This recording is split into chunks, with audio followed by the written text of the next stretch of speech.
All right, guys. You see how there's different categories of expenses?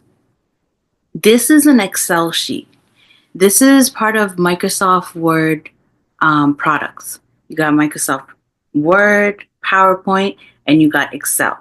Excel is really easy to keep a sheet of all the expenses that you have.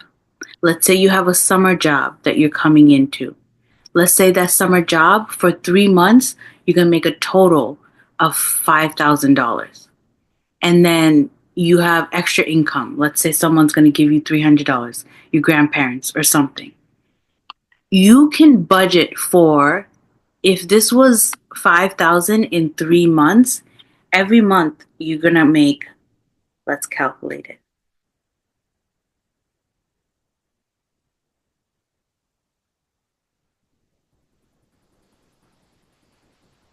$1,666.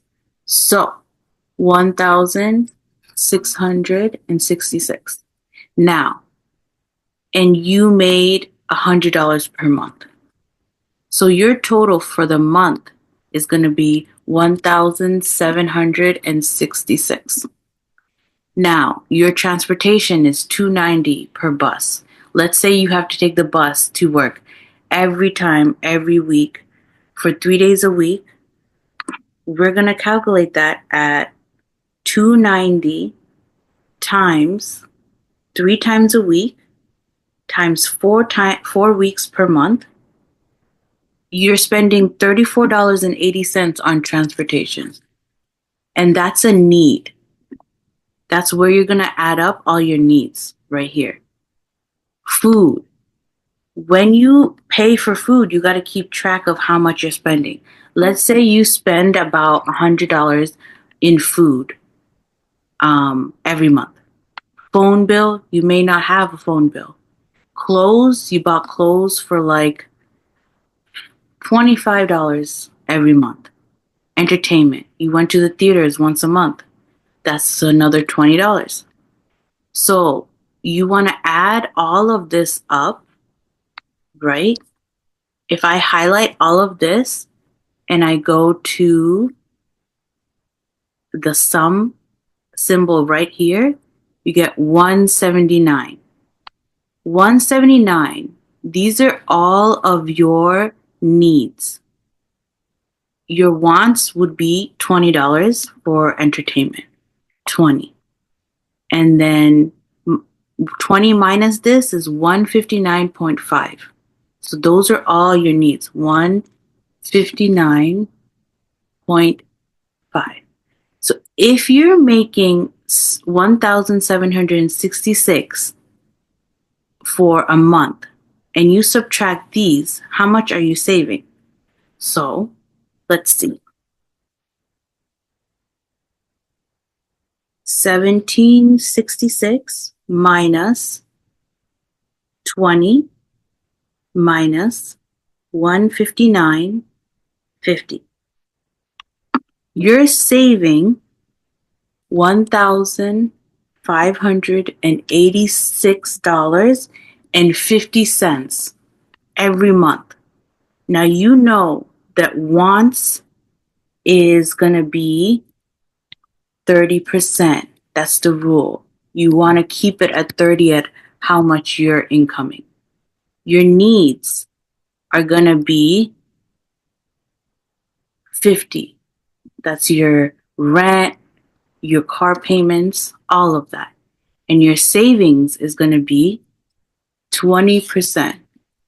Now, if I calculated this, if my total is 1766, we have 20 divided by 1766, that's your income for the month. You're looking at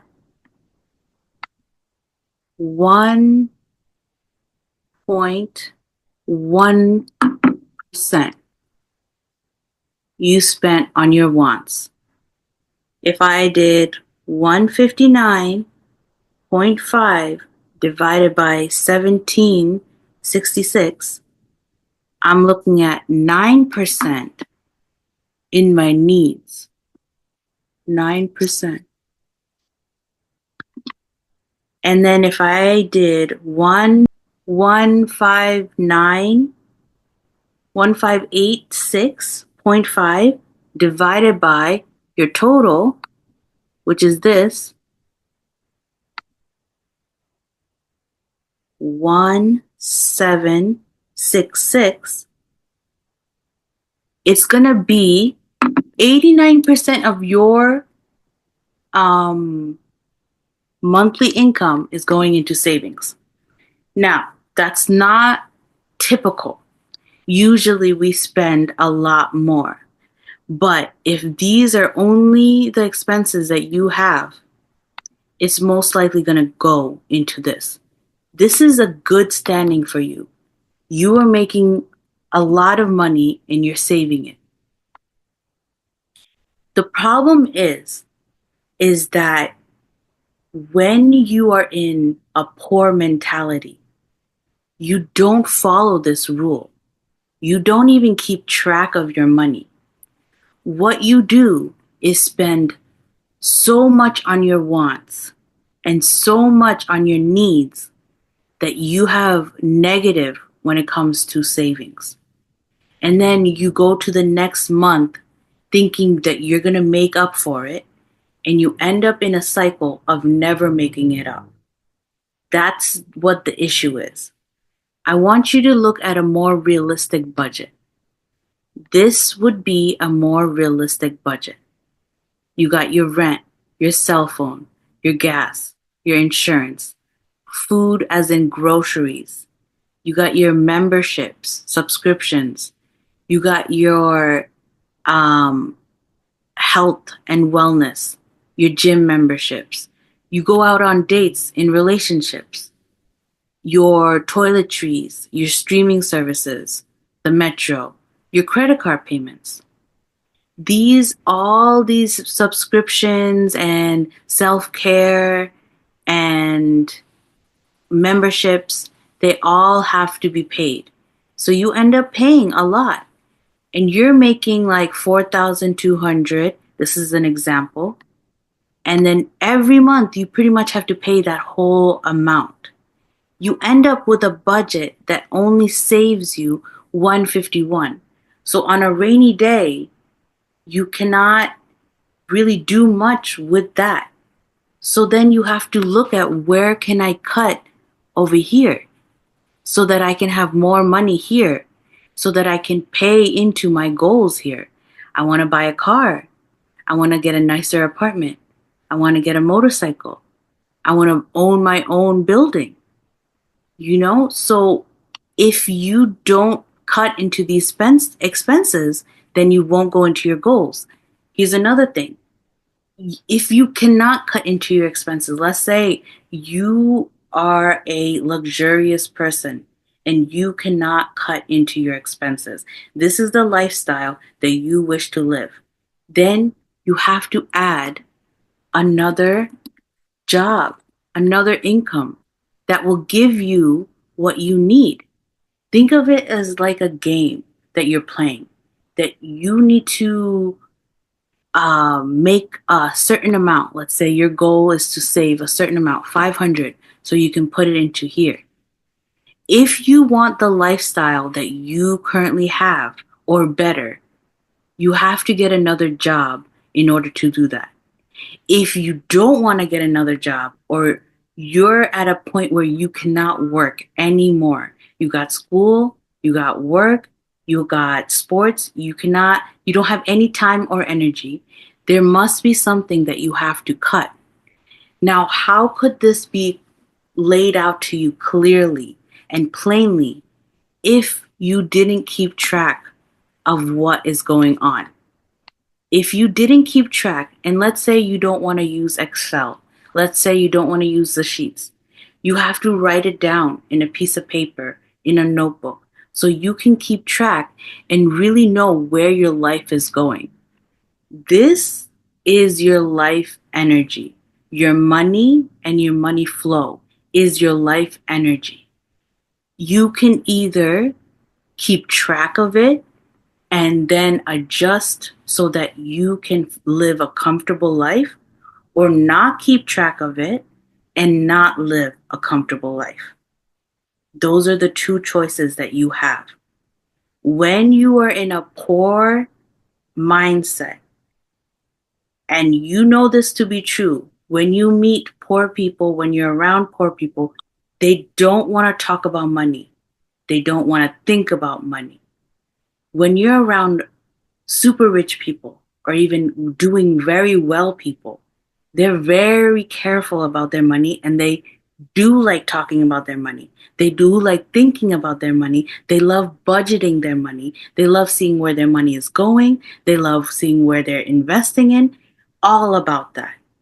So you got to be in that energy of desiring money and loving to talk about money, keeping track of that money.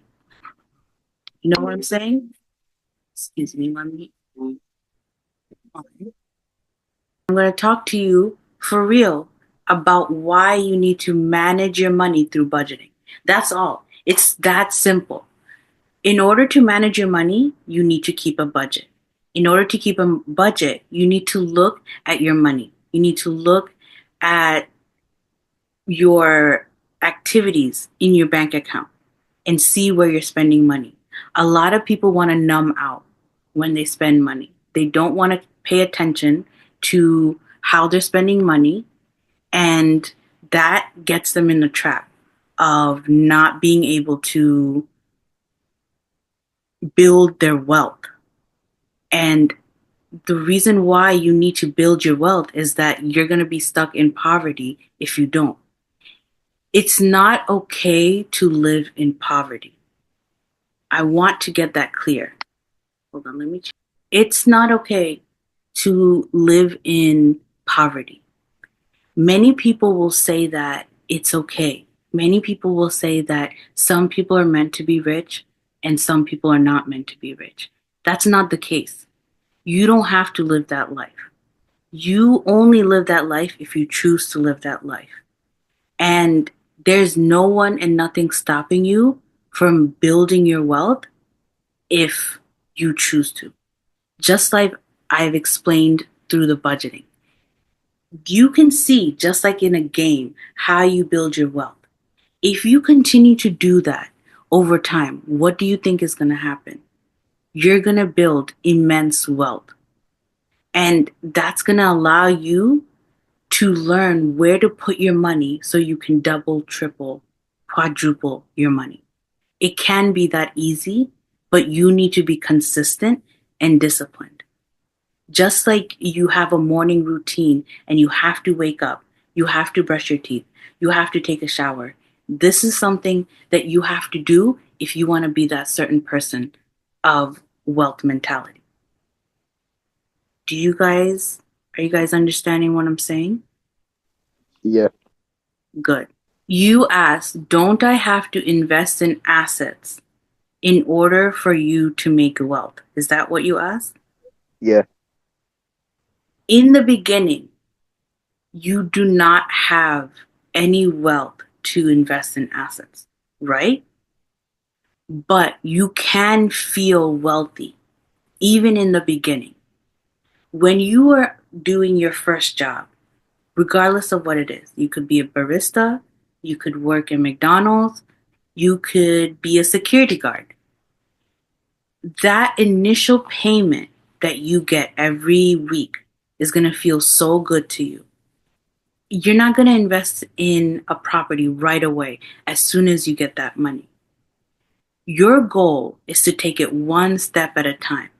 Investing is like the 100th step because you want to know exactly where you're investing in and that your money is going to exponentially grow, like proliferate in its growth. You don't want to feel so much anxiety that you have money now and you have to invest it, that you invest in something that you rushed into. Don't ever make a decision through fear. What you want to do is start with the budgeting. Start by building that savings up. Let's say you saved enough, like $2,000, but then one day something happened where you needed to get a new bike or you needed to buy something because of an emergency. That 2000 really helped you out because you had a savings for it and you bought it. That's how life is. It's not going to be just cookie cutter. You made $5,000, you found the perfect investment, you put in that money, now your money's growing. No. You need to go through the life experiences so that you make the right choices when you have that money for investment. So, I don't want you to feel anxious and jump into the future and make that 100 step when you didn't give yourself step one, two, three, and four. Step one, two, three, and four is building that money, making that budget, feeling good about spending that money, and feeling good about saving that money. You want to ground, like very much get immersed into making money, spending money, investing in money. When you are initially making money, you're most likely not going to be investing. You're most likely going to be that intern that is learning how to move your hands and feet. It's going to be very new to you. So you don't want to, just like a baby that's making its first steps, it doesn't want to run, jump, skip. It might hurt itself. Its bones has not developed yet. So make sure that you keep track of your money to the point where you're confident in the tracking that you do. You're confident in your ability to always keep track, and you trust yourself that you will keep track. That's when you know, like, I'm good to invest because I keep track of my money. Even if it goes down, I deal with it. Even if it goes up, I deal with it. Did that answer your question? Yeah. Okay, awesome. Just like Willie asked this question, it's very foundational and fundamental for him to learn this and know this and maneuver himself in a very smart and wise way. That doesn't mean that he's not going to lose money. That doesn't mean that he's not going to have life experiences that may make him feel poor or he has to work another job. These are all experiences that's going to help him be the best version of himself. You all know that I had to rebuild myself, and I came from a very poor household, and I had to kind of not associate with that kind of mindset if I wanted better for myself. If my family is thinking that they want to be a poor, poverty mindset family, and I want to be a millionaire, soon to be billionaire, how can I relate to them? How can I associate with them and not be dragged down? Because their mindset will drag me down if I don't build my own mindset and keep boundaries around that. You will experience that in your own life too. But thank you for joining. Congratulations because you are choosing a better, authentic life for yourself. And I'm proud of all of you guys. And I'll see you next week.